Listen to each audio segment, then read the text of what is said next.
Labdien! Šodien kopā ar jums apskatīsim klasiskus apzīmējumus genetikas uzdevumus. Jums priekšā ir klasiskais, jeb standārts pieraksts, ko mēs izmantosim pilnīgi visos uzdevumus genetika. Un tad šitais pieraksts sastāv no 3 rindiņām, jeb 3 daļām. Tad pirmā rindiņa jūs redzēsiet burtiņu P. Ar burtiņu P mēs parasti apzīmējam vecākus. Tad šajā rindiņā mēs ar jums pierakstīsim visu informāciju par mūsu vecākiem. Tātad, lūdzu, pievērsiet uzmanību, kā pilnīgi visos pierakstos mēs sakām no mātes.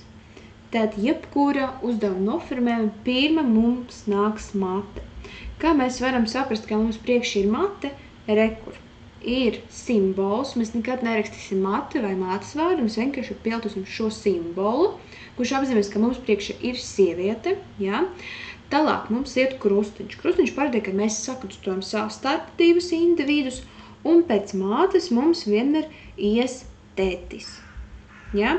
Tad mēs atkal nerakstam vīrietis, tētis vai tēva vārdu, jā, vienkārši pierakstam šo simbolu, kurš apzīmē, ka mums priekšā ir vīrietis.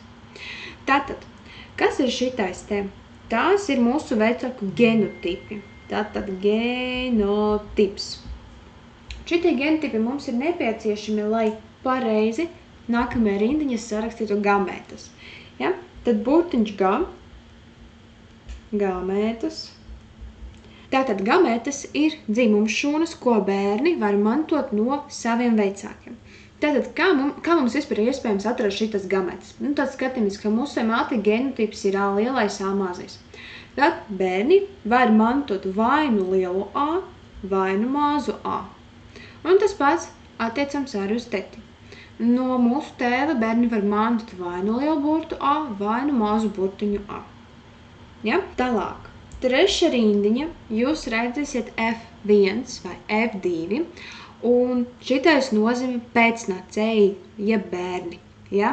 Jūs varat lietot gan paskaidrojumu, ka tie ir bērni, vai vienkārši teikt, ka tie ir pēcnācēji. Ja? Tad šitais burtiņu F rindiņa mēs vienmēr rakstam, kādi genotipi ir iespējami mūsu bērniem. Un rekur šeit pēdējā rindiņa mēs sarakstam mūsu pēcnācēju genotipus. Tātad vēlreiz. Iesim no paša sākuma. Burtiņš P, mēs viņus apzīmējam vecākus. Tālāk vienmēr mums nāks pirmā mate, sieviešu simbols un pierakstu mūsu mates genotipu.